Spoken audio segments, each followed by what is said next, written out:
tout ce qui a été dit, je pense qu'on peut peut-être vous remercier déjà. Non, c'est très touchant. Je le suis d'autant plus que ce sont des personnes engagées comme moi à l'échelle du territoire. Et c'est vrai que c'était important de partir dans cette campagne et de se sentir accompagné. La circonscription, elle est très grande. La circonscription, elle va de Pornichet jusqu'au Croisic, elle remonte jusqu'après Piriac-sur-Mer à Sérac, elle redescend sur toute la partie du canton de Guérande, Herbignac, Saint-Liphard. Elle embrasse toute la Brière, elle reprend Saint-André-les-Eaux, et ensuite elle va remonter jusqu'au pays de Pontchâteau, Missillac, pour aller jusqu'aux confins des pays de Redon, où elle s'arrêtera sur Sévrac, qui sera la commune la plus élevée. 3 communautés de communes, la communauté de communes de Pontchâteau-Saint-Gildas, et je remercie Philippe Jouni, qui est vice-président de l'association des maires ruraux, de son soutien à notre candidature, parce que c'était important dans une circonscription comme la nôtre, qui est située entre terre et mer, entre Marais-Salon et Brière, entre Loire et Vilaine, d'avoir un soutien fort de la partie rurale de notre circonscription. Un soutien littoral qui est très fort, et je remercie Jean-Claude Pelter, le maire de Pornichet, pour le soutien franc et massif qui nous a été apporté dans Ouest-France de manière très claire. Jean-Claude nous a dit « Je souhaite avoir un député qui s'engage à soutenir le président de la République et qui sera surtout un député qui s'engage pour le territoire. » Moi, quand il m'a appelé, Jean-Claude m'a dit « Mais j'ai une question à te poser. Demain, tu es député, est-ce que tu défendras Pornichet ?» Je dis bah, « Bien sûr, je défendrai Pornichet. Je défendrai Pornichet comme je défendrai les 26 communes de la circonscription, parce que pour moi, avant d'être le candidat d'un mouvement politique, avant d'être le candidat d'un clan, je suis le candidat du territoire. Je suis le seul candidat aujourd'hui à tenir des réunions publiques. Je suis le seul candidat à avoir ouvert une permanence, et une permanence qui est ouverte depuis plus de 6 mois. Je suis le seul candidat qui s'est engagé auprès des électeurs à revenir vers eux pendant les 5 ans du mandat, tous les 6 mois, par le biais d'une publication. Vous avez un exemple de ce que nous avons fait. Eh bien, tous les 6 mois, c'est un petit document comme ça qui vous sera présenté avec le bilan de l'action de l'équipe parlementaire en circonscription et le bilan de l'action de l'équipe parlementaire à l'Assemblée nationale. Une candidature donc soutenue par des élus locaux. Je vous ai parlé de Philippe Jouni, c'était important d'avoir ce soutien sur la partie rurale, mais la circonscription, elle a la partie littorale et la Brière. Je vous ai parlé de la communauté de communes du pays de Pontchâteau-Saint-Gildas-des-Bois. Il y a la Cap Atlantique, où je suis membre du bureau de Cap Atlantique, je suis en charge du plan alimentaire de territoire, donc je m'occupe principalement de tout ce qui est soutien aux filières, les 4 grandes filières, on aura l'occasion d'y revenir. Mais Cap Atlantique, la communauté de communes de Pontchâteau-Saint-Gildas et la Carène. Et la Carène, c'était important qu'elle soit représentée dans l'équipe que nous formons. Et chère Sylvie, merci beaucoup, parce que Saint-André-les-Eaux, Pornichet sont des communes importantes de la Carène, et c'était important de pouvoir le représenter de manière à ce que l'équilibre du territoire soit représenté dans notre candidature, et puis surtout soit représenté pendant les 5 ans qui viennent. Dans les 5 ans qui viennent, nous avons besoin d'avoir une équipe soudée, une équipe qui se connaît pour travailler. À l'image de ce que Christophe Priou a fait pendant 3 mandats sur cette circonscription, je souhaite être un député utile. Utile à mes concitoyens, utile à mon territoire, utile à notre pays. Utile à mes concitoyens, j'en ai parlé. C'est-à-dire un député de proximité. Sylvie et Rémi l'ont souligné, je suis très attaché à l'écoute, à la proximité. Et donc pour ça, vous pouvez être assuré que je serai un député à l'écoute de ses concitoyens, tenir des permanences, tenir des réunions publiques, vous rendre compte, prendre également aussi compte de vos avis, de vos réflexions, parce que c'est ce qui va nourrir moi-même mes propositions.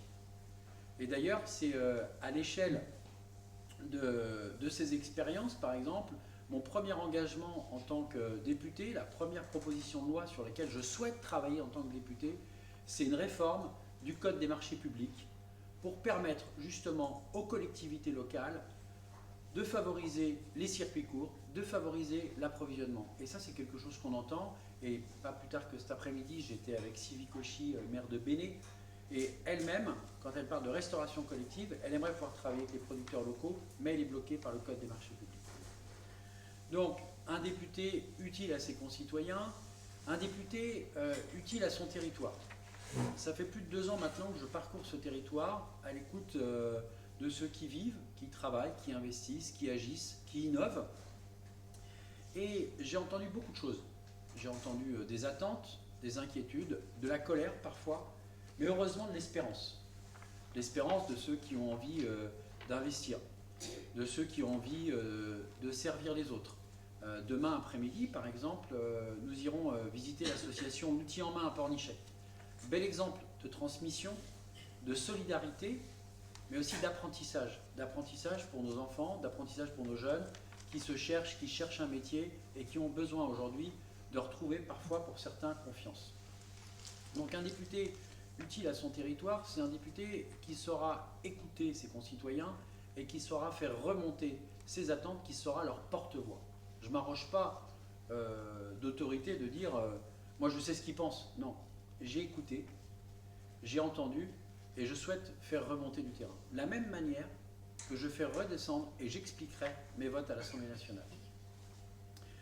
Je me définis comme un homme libre et indépendant avec des convictions profondes. Je suis un homme de droite, engagé à droite depuis l'âge de 18 ans. Ma première campagne, et ça me fait très plaisir d'être ce soir à Pornichet avec celui avec qui j'ai connu mes premiers combats politiques, mon copain Christophe. Christophe, c'est mon témoin de mariage. C'est bon. Avec Christophe, on s'est engagé, on avait 18 ans, dans la campagne des présidentielles de Jacques Chirac. On a passé beaucoup de temps, on fait quelques petites années d'études supplémentaires parce qu'on a voulu approfondir un petit peu. Mais on a été des personnes de conviction engagées. On a connu un grand mouvement populaire. On a connu avec Christophe le RPR, qui était une belle histoire. Parce qu'en fait, c'est un petit peu ce qu'on peut connaître ensemble. On était capable de mettre dans une pièce des agriculteurs, des avocats, des chefs d'entreprise, des hommes de ménage, des fonctionnaires, des étudiants que nous étions à l'époque. Des personnes qui, sur le papier, n'avaient rien à voir ensemble. Et pourtant, on était tous animés par les mêmes convictions, par la même envie, l'envie de servir notre pays, l'envie de servir la France, l'envie de servir la République. Et moi, cette envie, je l'ai toujours, elle est chevillée au corps. Je suis quelqu'un de fidèle. Christophe aussi est quelqu'un de fidèle. On est potes depuis qu'on a 18 ans, on en a maintenant 45. On a connu nos mariages respectifs, la naissance des enfants. Et donc c'est important pour moi la fidélité et la loyauté, comme tu le soulignais, cher Rémi. Un député utile à son pays, c'est un député qui saura être un député actif. Comme je l'ai dit et écrit sur ma profession de foi, je soutiendrai les mesures proposées par le président de la République lorsqu'elles vont dans le bon sens pour notre pays et pour notre territoire. La réforme des retraites, on en a tous parlé pendant la campagne présidentielle. Alors tous de manière différente. Moi je pense que la réforme des retraites, ce n'est pas à la jeunesse aujourd'hui de payer nos futures retraites, de financer notre vieillesse. Donc collectivement, nous devons travailler plus longtemps. Mais nous devons aussi travailler plus. Parce que beaucoup d'entre nous ont travaillé longtemps et ont travaillé plus de 35 heures. Les 35 heures ont fait énormément de mal à notre économie. Et je pense principalement à l'hôpital. L'hôpital public, aujourd'hui, on pourrait parler des déserts médicaux qui nous frappent tous, mais arrêtons-nous 30 secondes sur l'hôpital public. L'hôpital public, avant, il y avait des équipes de nuit, des équipes de jour. Ces équipes se croisaient, mais elles avaient 2 heures pendant lesquelles elles pouvaient échanger les transmissions. Avec les 35 heures, c'est devenu impossible. L'équipe de jour ne croise plus l'équipe de nuit, et vice-versa. Donc, moins de transmission, moins de personnel, et puis les 35 heures, elles nous ont apporté plus de temps libre, c'est vrai, mais elles ne nous ont pas apporté plus de pouvoir d'achat. En 2007, Nicolas Sarkozy avait dit « travailler plus pour gagner plus ». On avait défiscalisé les heures supplémentaires, et François Hollande est revenu sur cette mesure. Aujourd'hui, on doit pouvoir permettre aux gens de travailler plus longtemps, dans un souci d'équité et de justice sociale, mais aussi pour pouvoir retrouver du pouvoir d'achat. On est tous impactés aujourd'hui par le pouvoir d'achat. Jeunes, moins jeunes, les retraites n'ont pas été revalorisées, les salaires non plus, et aujourd'hui, le coût de la vie quotidienne, et là-dessus, la guerre en Ukraine et la crise du Covid n'ont rien fait pour arranger cette situation, ils l'ont même accentuée. Aujourd'hui, certaines personnes, on est à 3 millions de nos concitoyens, 3 millions de nos concitoyens qui sont des travailleurs pauvres. Je m'explique. On a 9 millions de Français qui vivent sous le seuil de pauvreté, 6 millions de chômeurs et 3 millions de Français qui travaillent et qui, malgré ce travail, n'arrivent pas aujourd'hui à gagner leur vie. C'est-à-dire qu'en fait, aller travailler, pour certains, ça leur coûte plus cher que ce que ça leur rapporte. Par rapport à ça, le travail doit payer plus que l'assistanat. Un bon travail, ça passe aussi par une bonne formation. On doit recentrer l'éducation sur les fondamentaux. Alors, je vous dirais bien qu'il y a 5 ans, puisque oui, j'ai une expérience politique, il y a 5 ans, on s'engageait déjà pour un grand plan national pour la lutte contre l'illettrisme. On ne l'a pas fait, ni les uns, ni les autres. Aujourd'hui, un enfant qui rentre en 6e doit savoir lire, écrire et compter. Ce n'est plus le cas. Ce n'est plus le cas comme on l'a pu le connaître. Moi, mes grands-parents, par exemple, qui ont passé le certificat d'études, je ne me serais jamais risqué à faire un concours d'orthographe avec ma grand-mère et encore moins à compter avec mon grand-père qui était capable, lui, de compter sans calculatrice. Aujourd'hui, je ne vous demande pas de faire des surhommes, de faire des sur-enfants, mais tout simplement d'avoir des enfants qui maîtrisent les bases. Parce que si on rentre en 6e sans maîtriser les bases, on fera un collège de mauvaise qualité et le système scolaire aujourd'hui nous pousse, mais pas vers le haut, nous pousse simplement vers la descente. C'est-à-dire qu'on a besoin aujourd'hui de se recentrer sur les fondamentaux, on a besoin également d'orienter les enfants et de revaloriser tout ce qui est formation et apprentissage. L'apprentissage, ce n'est pas une punition. L'apprentissage, ce n'est pas parce que tu as échoué dans les matières générales. L'apprentissage, c'est l'idée aujourd'hui d'apprendre un métier aux jeunes, mais ces métiers, avant, et on en parlait dans une réunion hier soir au Croisic, avant, quand on était en 4e, on avait la possibilité d'avoir une 4e techno, une 4e CPPN, comme on disait, qui nous permettait de commencer à apprendre un métier, d'aller vers une filière technologique, mais dès 14 ans. Aujourd'hui, on nous oriente vers les filières professionnelles, on dit bah ouais, il a raté son collège, hop, on le met en fonction professionnelle à partir de 16 ans. C'est trop tard.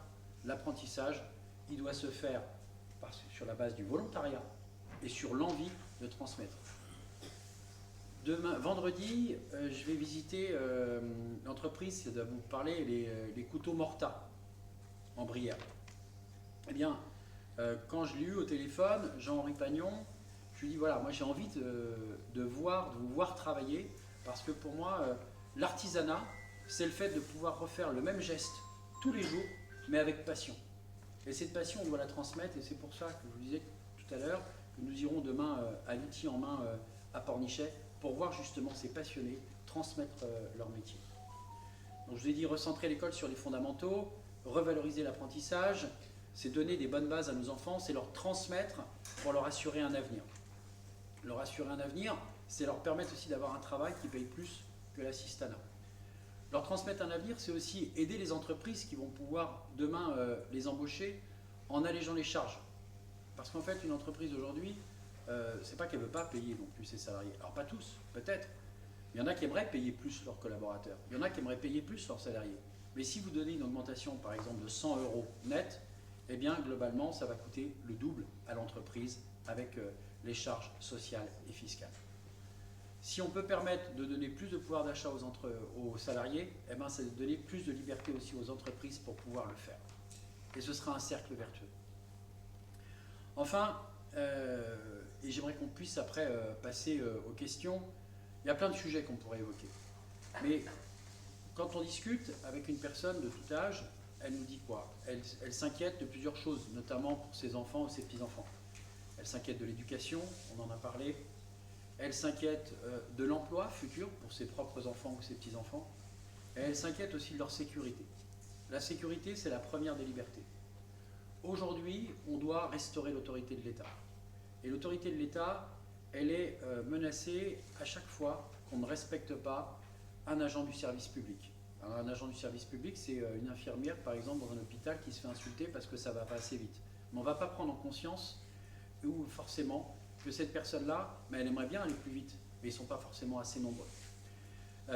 Respecter aussi les forces de l'ordre. Respecter toute personne qui agit pour notre bien et notre quotidien. Aujourd'hui, il n'est plus tolérable d'accepter qu'un pompier soit caillassé. Il vient en intervention, un pompier se fait caillasser, mais dans quel monde on vit? C'est impossible. Et clairement, et je ne dis pas ça parce qu'il y a des policiers municipaux dans la salle, mais clairement, je suis pour l'armement de la police municipale. Alors, vous allez me dire pourquoi vous parlez de ça? Tout simplement parce qu'aujourd'hui, toute femme et tout homme en uniforme est devenu une cible. Et il faut savoir que nos policiers municipaux sont formés. Mais sur leur blouson, il y a écrit sur leur gilet anti-lacération, parce qu'ils sont équipés de gilets anti-lacération. Donc si quelqu'un veut les attaquer avec un petit cutter, il n'y a pas de souci, ça va résister. Mais personne ne pourra résister s'ils sont attaqués par une balle. Et quand il y a écrit police sur un uniforme, vous êtes une cible. Et on l'a vu, des policiers municipaux ont été pris en région parisienne, et les exemples sont très nombreux. Donc, assurer notre sécurité, c'est aussi protéger ceux qui nous protègent. Restaurer l'autorité de l'État, garantir aussi notre sécurité face au terrorisme, face à la guerre. La guerre, elle existe aux portes de l'Europe. Alors, on n'en parle plus beaucoup, mais elle existe en Ukraine et toujours. Alors si, on sait qu'elle existe parce qu'on nous explique qu'il n'y a plus d'huile de tournesol dans les supermarchés parce qu'il y a la guerre en Ukraine. Alors moi, j'ai découvert qu'il y avait maintenant beaucoup de champs de tournesol en Ukraine, visiblement. Je ne sais pas, cher Jean-Pierre, toi qui connais bien la situation et qui est très engagé sur ce sujet-là. Voilà, mais plus sérieusement, la guerre est aux portes de l'Europe. Il nous faut retrouver une solidarité européenne forte. Et la France doit retrouver son rôle de moteur dans la construction européenne, comme elle l'était à l'origine. Mais la France a perdu en faiblesse. Aujourd'hui, on doit renforcer la position de la France. Je suis pour une France forte dans une Europe forte.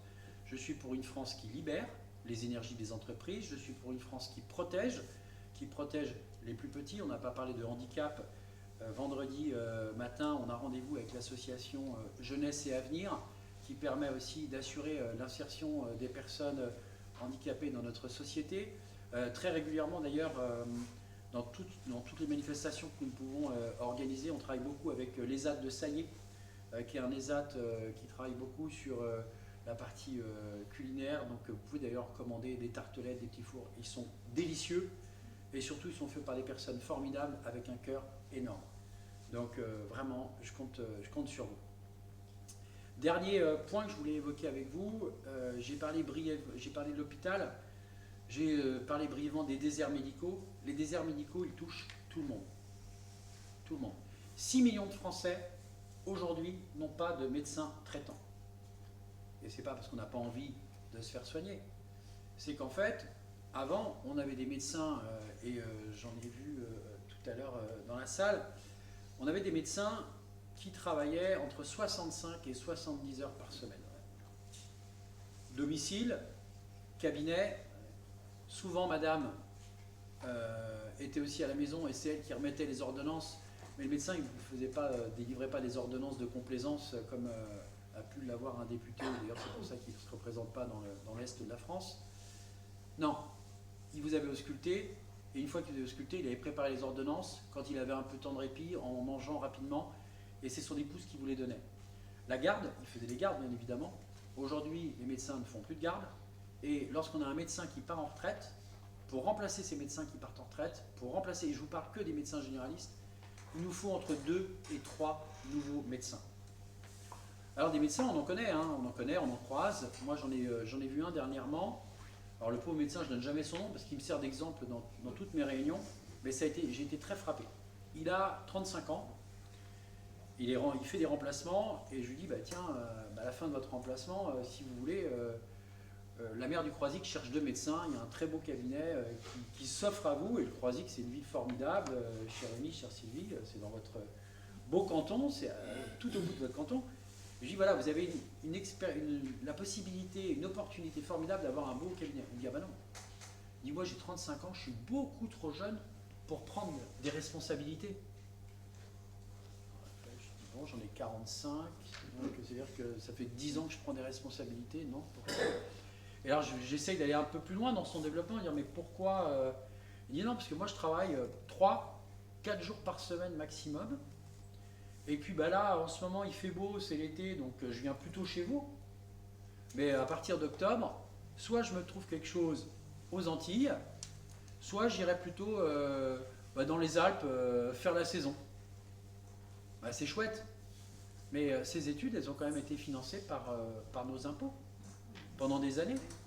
Et derrière, nous, on a besoin de médecins. On a besoin. Alors à Bas-sur-Mer, Marie-Catherine Levédé, elle a mis en place un centre municipal médical. Donc elle a salarié 2 médecins, c'était un choix. Alors certains ont critiqué en disant oui, mais dans ce cas-là, c'est plus de la médecine libérale. Oui, mais si Marie-Catherine n'avait pas fait ça, elle n'aurait pas trouvé ces 2 médecins. Donc c'est une initiative qui a été prise. Demain, aujourd'hui, on doit favoriser l'implantation de maisons de santé, on doit favoriser le rapprochement de ces médicaux, mais on doit aussi revoir profondément notre système de numerus clausus. Alors certains vont dire ah mais ça a déjà été revu, mais pas suffisamment. Pas suffisamment. Et aujourd'hui, dans les concours, bien souvent, on a les mathématiques. J'espère qu'il n'y a pas de professeur de mathématiques, mais je ne sais pas si les mathématiques, l'épreuve des mathématiques en première année de médecine va être très utile tout au long de sa carrière. Je ne suis pas sûr.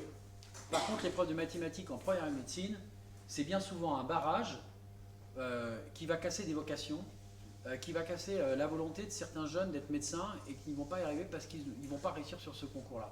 Aujourd'hui, on a besoin d'avoir des gens motivés parce que être médecin, c'est un sacerdoce.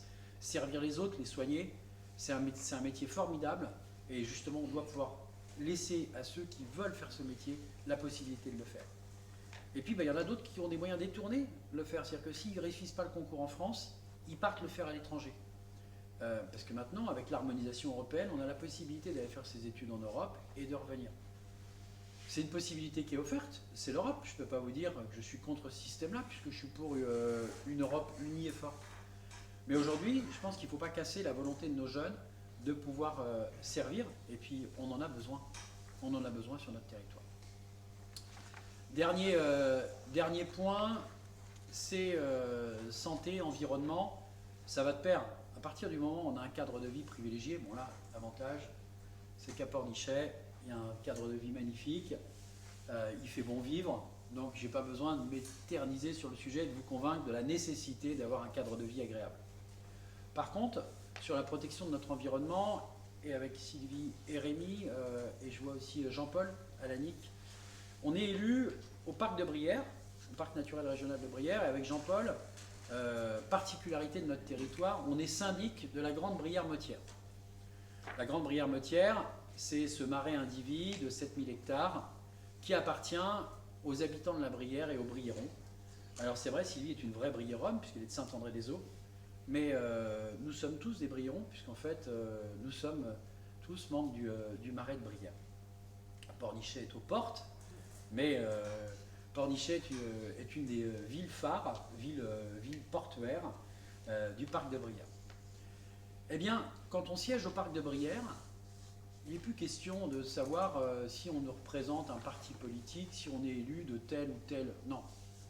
On y est pour représenter, les habitants de la Brière, qui depuis François II disposent du droit de pêche, de chasse, de prendre la tourbe et couper le roseau. Alors, je sais qu'on est beaucoup moins à le faire. Mais sachez que si vous avez besoin de tourbe ou de roseau, vous pouvez y aller. À partir du moment où vous ne le commercialisez pas. Voilà. Si vous avez besoin de tourbe ou de roseau pour vous chauffer, pas de problème, mais il ne faut pas en faire commerce. Plus sérieusement, quand on est dans cette enceinte, quand on est là pour protéger un écosystème qui est formidable, un écosystème qui nous appartient à tous. Et moi j'ai toujours cette phrase de Saint-Exupéry en tête, c'est « Nous n'héritons pas de la terre de nos ancêtres, nous l'empruntons à nos enfants ». Eh bien cette phrase-là, elle peut faire le lien de tout ce que je vous ai dit depuis le début. Quand on parle de l'école, on est là pour transmettre aux générations futures. Quand on prépare la retraite, en décalant l'âge de départ en retraite et en faisant qu'on travaillera plus et plus longtemps pour nous assurer aussi, parce qu'on sera en meilleure santé, parce qu'on aura plus de médecins pour nous accompagner, eh bien cette logique de transmission, moi j'ai envie de pouvoir l'accompagner avec vous. J'ai envie d'être un député pour vous, utile à mes concitoyens, utile à mon territoire et enfin utile à mon pays.